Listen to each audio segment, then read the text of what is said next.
Renungan Tetes Embun. Renungan Tetes Embun, Sabtu 19 April 2025. Wartakanlah kebangkitan Kristus. Kutipan dari Injil Lukas bab 24 ayat 7 dan 9. Bahwa anak manusia itu harus diserahkan kepada orang berdosa lalu disalibkan, dan pada hari yang ketiga ia akan bangkit. Setelah kembali dari kuburan itu, mereka menceritakan semua kejadian itu kepada ke-11 rasul dan semua pengikut yang lainnya. Sobat Katolikana, nampaknya persahabatan Santi, Dewi, dan Arga sudah berlangsung. Mereka sudah biasa saling menceritakan perasaan atau pengalaman hidup satu dengan yang lainnya. Mereka beranggapan bahwa dengan saling bercerita akan semakin mempererat pertemanan. Seperti biasa, jika ketiganya sudah berkumpul, mengalirlah berbagai kisah hidup mereka. Santi membuka percakapan siang itu dengan berujar, "Kenapa ya? Aku kok susah banget memperoleh nilai bagus.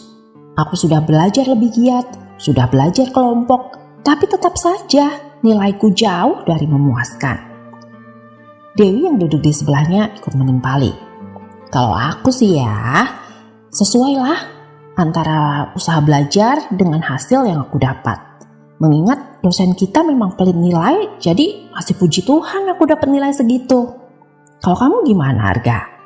Dewi bertanya pada teman yang duduk tak jauh darinya. Arga pun menjawab dengan cepat, "Seperti biasa. Aku gak menyangka dapat nilai segitu. Padahal aku gak belajar spesial-spesial amat, biasa-biasa aja lah. Makanya aku senang nilaiku lebih tinggi daripada yang kuharapkan."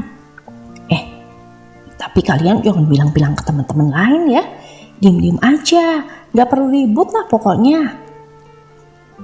Sobat Katolikana, apa yang dialami Santi, Dewi, dan Arga mungkin juga terjadi pada diri saya, hanya dalam bentuk yang berbeda. Jika saya memperoleh sesuatu jauh dari harapan, maka saya akan merasa sedih, kecewa, bahkan putus asa. Namun, jika pencapaiannya masih sesuai dengan harapan, ya lumayan lah. Dan jika saya berhasil memperoleh sesuatu jauh di atas angan-angan, maka kegembiraan, sukacita seakan tak habis-habisnya bisa saya rasakan seperti yang dirasakan oleh Arga. Ia tak ingin berbagi berita gembira miliknya dengan orang lain. Ia malah khawatir kebahagiaannya bukanlah menjadi kebahagiaan bagi orang lain. Dalam kisah kebangkitan Kristus, terjadi suatu kebingungan para wanita yang mendapati batu penutup kubur Yesus telah terguling dan tidak lagi menemukan jasad Yesus.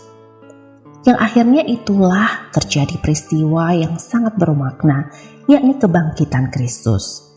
Sebuah peristiwa yang disyukuri dan memang layak diwartakan sebagai anugerah besar sekaligus membawa penghiburan dalam hidup lebih diperbarui.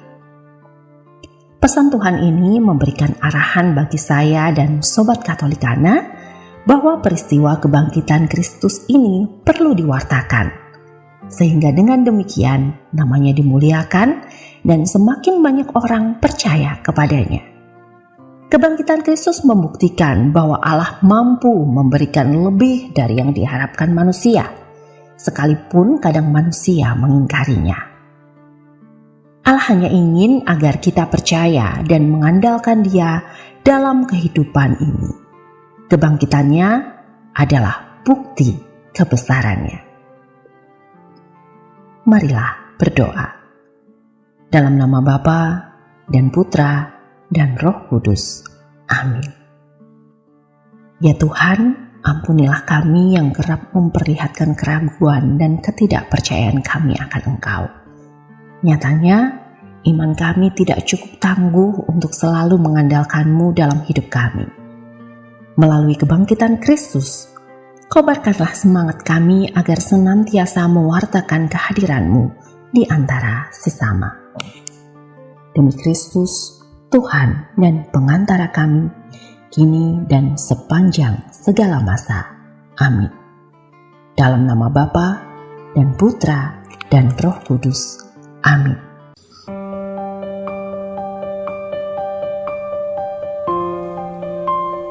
Demikian Anda telah mendengarkan Tetes Embun yang dipersembahkan oleh Radio Katolikana.